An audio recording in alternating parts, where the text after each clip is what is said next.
हाय दोस्तों, कैसे हैं आप लोग। मैं आशा करता हूँ आप लोग सब कुशल मंगल होंगे, अच्छे होंगे, स्वस्थ होंगे और इस कोरोना के संघर्ष में अपना योगदान दे रहे होंगे। और ईश्वर से मेरी यही प्रार्थना कि हम सब मिलकर स्वस्थ हों, ठीक हों और अपने जीवन यापन को फिर से ढर्रे पर लाएं। तो दोस्तों, इससे पिछले वीडियो में मैं आप लोगों से मिला था वीडियो के जरिए तो मैं इस वीडियो में आया हूँ एक नए चैप्टर के साथ, एक नए मॉड्यूल के साथ, जो आपके आने वाले सिविल सर्विसेज के एग्ज़ाम में पीटी और मेंस के लिए दोनों के लिए लाभदायक होगा। तो दोस्तों, याद करें मेरी पिछली वीडियो को, जिस वीडियो में मैंने आप लोगों को कहा था कि हमारे पीटी प्रीलिम्स के एग्ज़ाम में जो एक मॉड्यूल होगा, एक सब्जेक्ट होगा, मीन्स एक एरिया होगा, वो होगा हमारा constitution, like Indian polity, means हमारा भारतीय संविधान और उसकी राज्य व्यवस्था। ऐसे विषय से प्रश्न उस परीक्षा में होंगे, प्रीलिम्स के एग्ज़ाम में और मेंस में भी ऑब्वियसली होंगे। तो मैं आज अपने इस भारतीय संविधान एवं राज्य व्यवस्था को स्टार्ट करने जा रहा हूं। तो आप इस यूपीएससी लक्ष्य, यूपीएससी आईएएस, आईपीएस, आईएफएस जो मेरा प्लेटफॉर्म है, उसमें आपको एक प्लेलिस्ट दिखेगा, जिस प्लेलिस्ट का नाम होगा इंडियन कॉन्स्टिट्यूशन एंड पॉलिटी। उसमें आप 1 बाय 1 सारे लेक्चर्स देख सकते हैं, जिन लेक्चर्स से आपकी पूरी की पूरी इस इंडियन कॉन्स्टिट्यूशन और पॉलिटी जैसे सब्जेक्ट पर अच्छी पकड़ बन पाएगी। तो दोस्तों, आज से हम फिर अपने इस इंडियन पॉलिटी मतलब इंडियन कॉन्स्टिट्यूशन की जर्नी को स्टार्ट करने जा रहे हैं। तो ठीक है सर, सॉरी दोस्तों क्योंकि हम भी एक समय में स्टूडेंट थे, तो ये सर कहने की आदत है। तो चलते हैं, फिर हम शुरू करते हैं आज। तो दोस्तों, आज का जो विषय है वो है भारतीय संविधान एवं राज्य व्यवस्था। भारतीय संविधान एवं राज्य व्यवस्था। तो दोस्तों, सबसे पहले अब ये प्रश्न आता है हमारे दिमाग में कि संविधान, तो इस संविधान को ही हमें इसमें अच्छे से समझना है और हमारी राज्य व्यवस्था को। तो हम इसमें ये समझने का पूरा प्रयास करेंगे कि जो हमारा भारतीय संविधान है और जो हमारी राज्य व्यवस्था है, तो उसमें हमारे भारतीय संविधान का विकास कैसे हुआ। समझ पा रहे होंगे दोस्तों आप कि हमारे भारतीय संविधान का विकास कैसे हुआ। तो दोस्तों, मैं आपको एक इसे चार्ट के थ्रू बताना चाह रहा हूँ। मेरे पास अभी कोई ऐसा रिसोर्स नहीं अवेलेबल है जिसमें मैं कि आपको चार्ट बना के दिखा पाऊँ, लेकिन आप लोग समझ पाएंगे इसको। और मैं फिर से निवेदन करूँगा कि अपनी नोटबुक और अपना पेन आप अपने साथ कैरी कर बैठें और जो भी आप लोगों को इम्पोर्टेंट लगे उसे पेन डाउन करें, नोट डाउन करें। और कोई भी डाउट, कोई क्वेरी, कोई क्वेश्चन उससे रिगार्डिंग आपको आता है तो आप कमेंट सेक्शन में पूछ सकते हैं। और आने वाले टाइम में मैं लाइव क्लासेस लूँगा, तो उसमें आप लोगों के पास एक सुनहरा अवसर होगा कि आप एट अ टाइम आप अपने क्वेश्चन से राइज कर सकते हैं और उसका आपको एक बोनाफाइड आंसर मिलेगा मेरे द्वारा। तो दोस्तों, भारतीय संविधान एवं राज्य व्यवस्था की अगर हम बात करें तो इसमें 4 एरियाज होंगे। इस भारतीय संविधान और राज्य व्यवस्था को अगर हम बांटें, अपने इस पूरे के पूरे टॉपिक को अगर बांटें, तो ये 4 टॉपिक्स में बटेगा, जिसमें पहला होगा संवैधानिक विकास।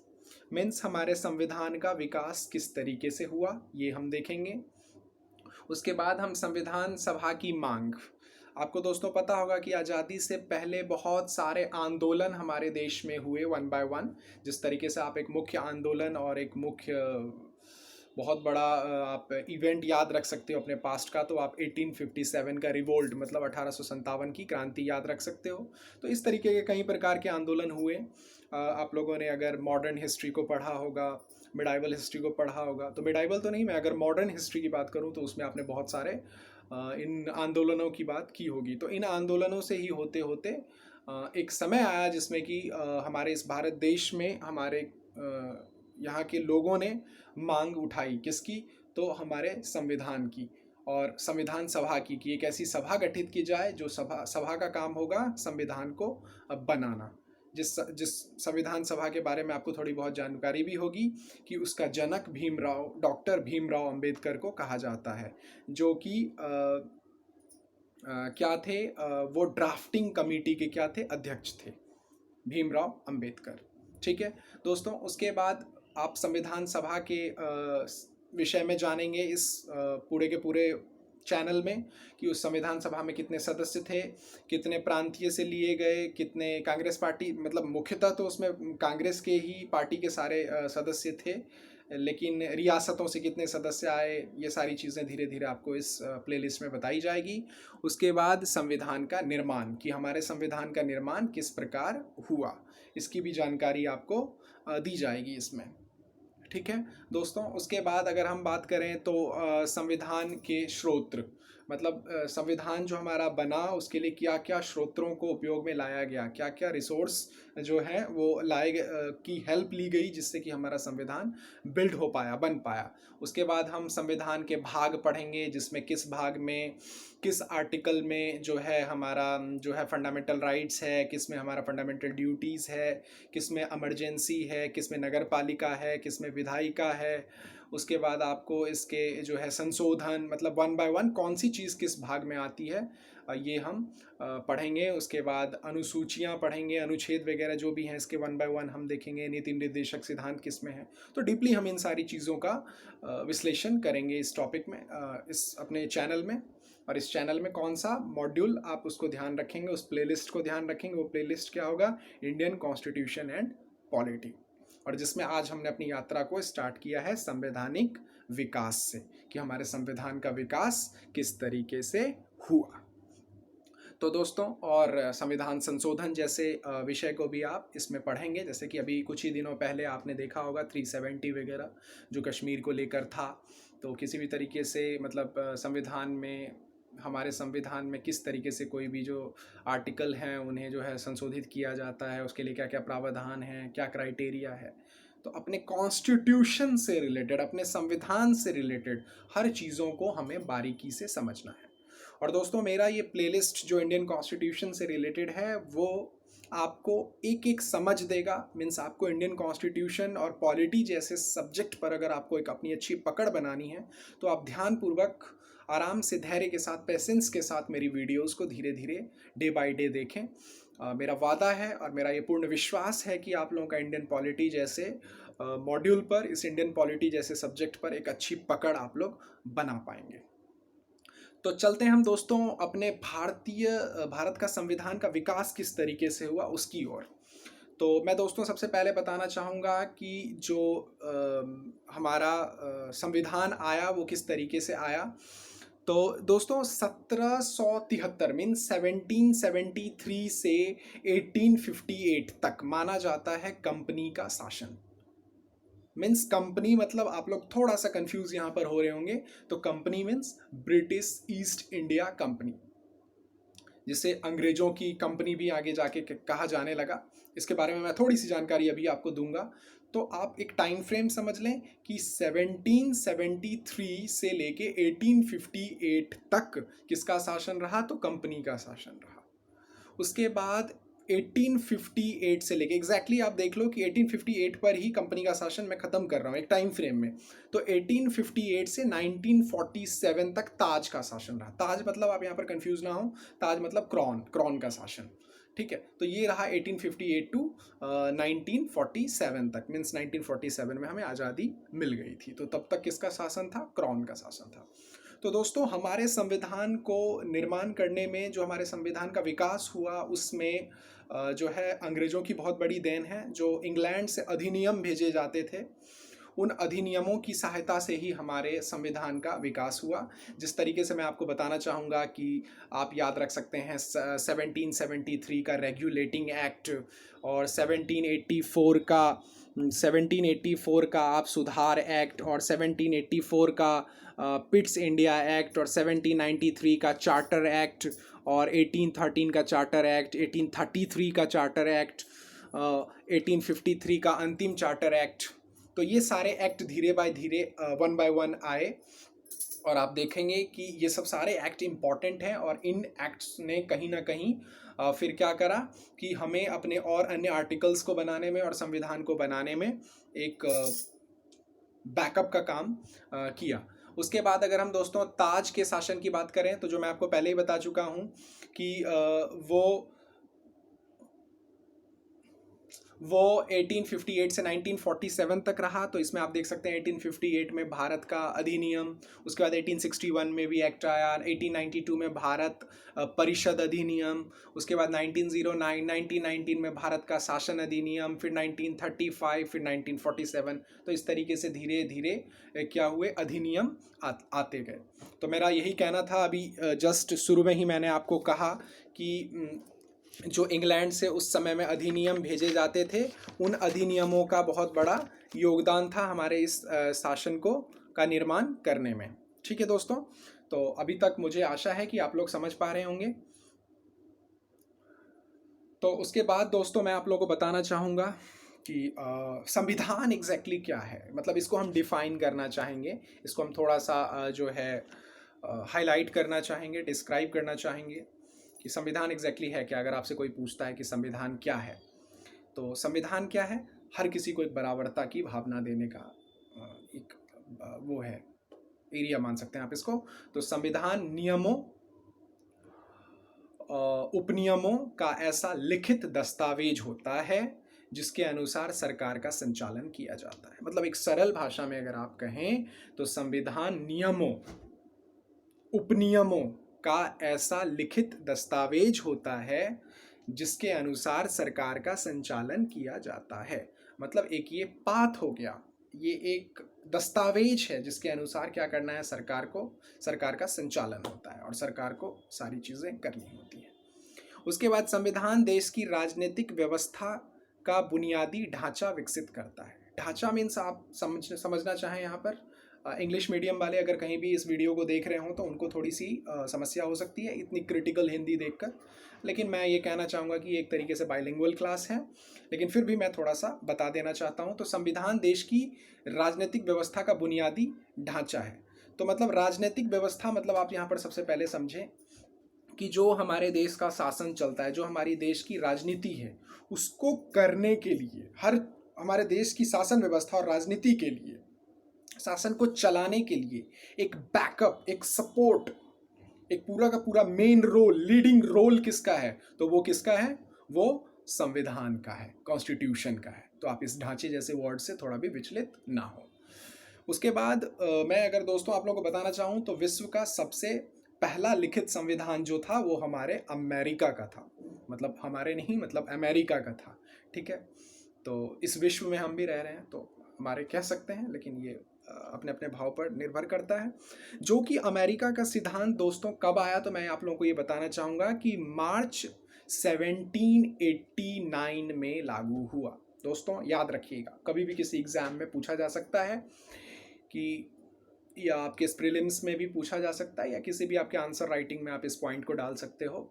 तो आपको याद रखना है कि सबसे पहले लिखित संविधान जो है वो किसका हुआ, तो वो यूएसए का हुआ। और वो कब हुआ, तो वो मार्च 1789 में हुआ। कब हुआ, मार्च 1789 में हुआ। मार्च 1789 में सबसे पहले लागू हुआ, किसका,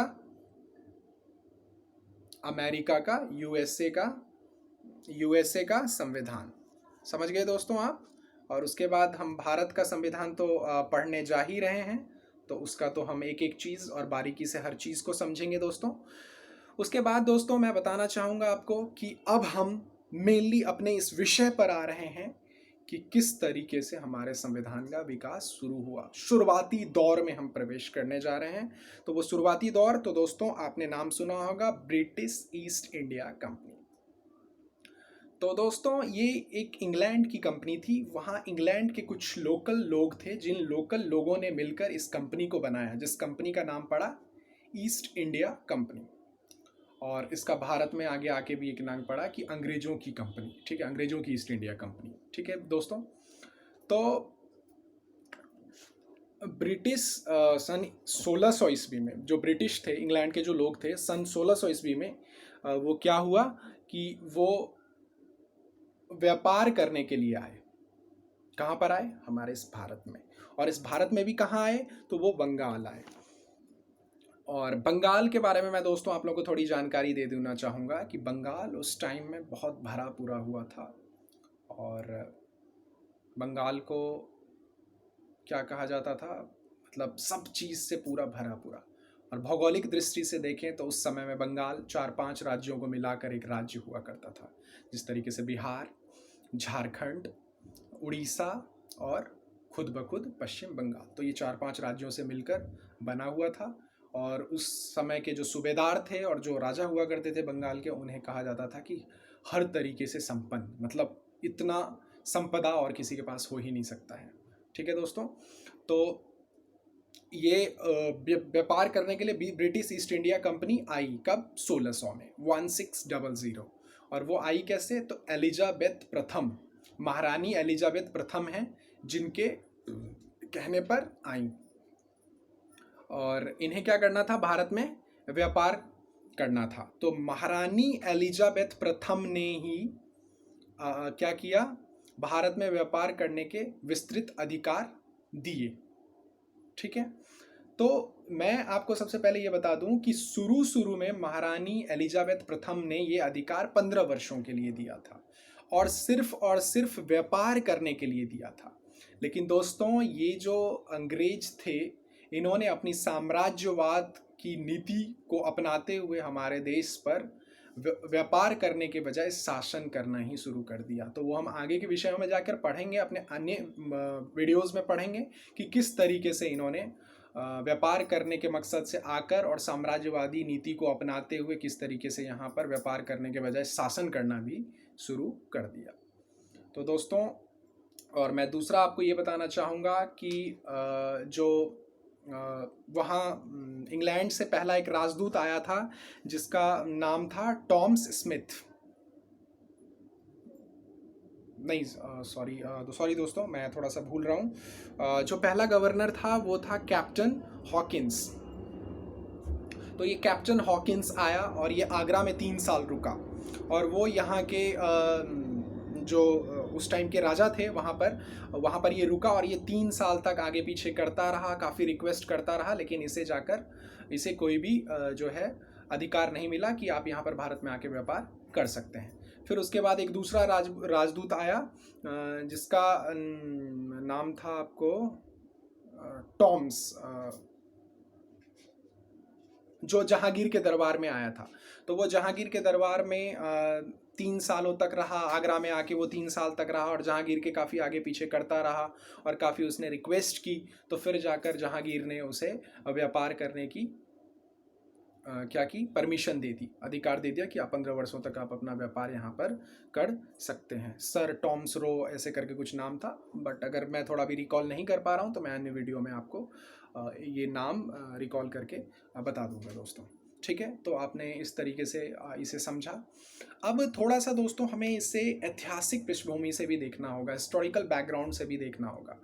तो दोस्तों अब मेरा एक ये सब्जेक्ट हम लेते हैं कि अंग्रेजी शासन की नींव कैसे पड़ी, हमारे यहाँ पर अंग्रेजी शासन की नींव कैसे पड़ी। मैंने ये तो बताया कि 1600 में 1600 में व्यापार करने के मकसद से इस तरीके से ये आए, इन्हें परमिशन मिली। जहांगीर के दरबार में ये 2 राजदूत आए, एक को परमिशन नहीं मिली, दूसरे को काफ़ी मशक्क़त करने के बाद सफलता हाथ लगी, उसे व्यापार करने की परमिशन मिली।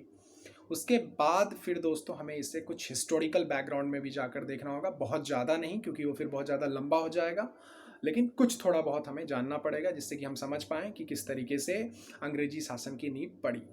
तो दोस्तों उस समय में जो है ब्रिटिश ईस्ट इंडिया कंपनी ने अपनी 3 प्रेसिडेंसी बनाई, जिसमें एक बंगाल था और एक मद्रास था और एक बम्बई था।